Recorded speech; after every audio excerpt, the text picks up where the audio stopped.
The glass case was climate controlled. The relic inside should have stayed cool, room temperature at most. But when the visitor stepped close, the sensor spiked. The relic warmed rapidly, like skin under sunlight. Not from the air, from within itself.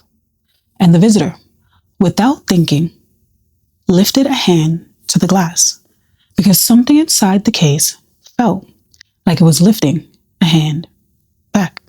Relics are meant to inspire reverence, to connect the living to the sacred, the present to the past. But tonight's file asks a different question. What if a relic doesn't just sit in holiness? What if it recognizes you? This is Madame Fear. And tonight, we open Vatican Case File 7, the relic that warmed in your hand. The exhibit was small, quiet, and never crowded. A side collection show only to approved groups, clergy, scholars, certain visiting dignitaries. A glass case held a small object, a fragment, sealed in a reliquary, metal, bone, or wood, depending on which record you trusted. The object itself wasn't visually impressive, but it had history. And more importantly, it had rules. Do not touch the glass. Do not linger. Do not pray out loud. Those weren't printed on a sign.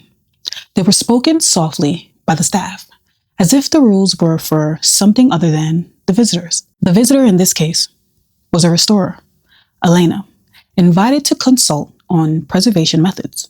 Professional, skeptical, hands trained for delicate work, she approached the case with a tablet for notes. The sensor readouts were stable until she stepped into the marked zone. A temperature graph rose. 2 degrees, then 3, then 5. The staff member frowned. Elena, he said gently, step back. Elena didn't, but she had noticed something she couldn't explain. The relic wasn't just warming. It was warming in pulses, slow, rhythmic, like a heartbeat. The case had internal cameras for security. Review of the footage later showed Elena standing close, eyes fixed. Her lips moved once, not a prayer, a question. The staff member claims he didn't hear her speak, but on the camera audio, faintly, words appeared.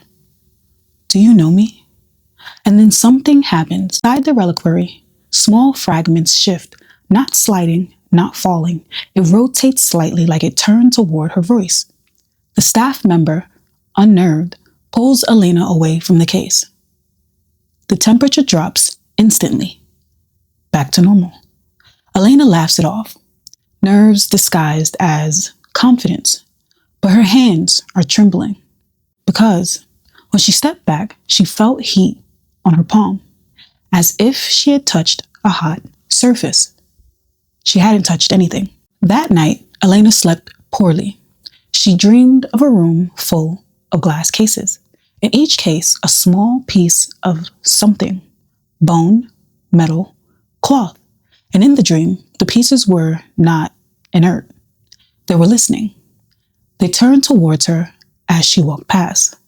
She woke with her hand pressed flat against her bedside table, palm down, hot, almost feverish. And on her palm, faintly, was a pattern, not a burn, a mark, a ring-like imprint with a notch, a broken key shape.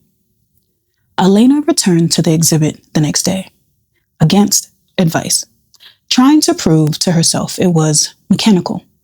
She brought an infrared thermometer and a data logger. She stood at a distance. Stable readings. She stepped closer. Temperature rose. She stepped back. Temperature dropped. She tried again, but this time she said nothing. No question, no whisper. The temperature rose, slower, less eager. Then Elena did something she regrets. She whispered again, "Do you know me?" The temperature spiked hard, 10 degrees, the reliquary camera caught Elena's reflection on the glass, and in that reflection, behind Elena's shoulder, stood another figure, a silhouette, close, too close. Elena spun. No one. She looked back at the glass. The silhouette remained in the reflection, but not in the room. A shape that existed only in the glass. Archives revealed a note attached to the relic's old catalog entry. A warning, handwritten, unindexed. This reliquary responds to the unsealed. Elena didn't know what unsealed meant, not until she found something tucked in her pocket later that day. A small scrap of wax, cracked, with a broken key imprint, wax that matched the seal found on other restricted documents. Except Elena had never handled wax seals, and yet it had found her. We assume sacred objects are passive. We assume they're symbols. But symbols can be doors, and some doors don't open outward. They open inward into you. So tonight, if you stand before something ancient and holy and feel it react, don't ask it if it recognizes you. Ask what in you is answering back.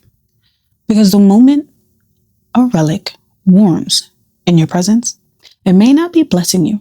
It may be waking up.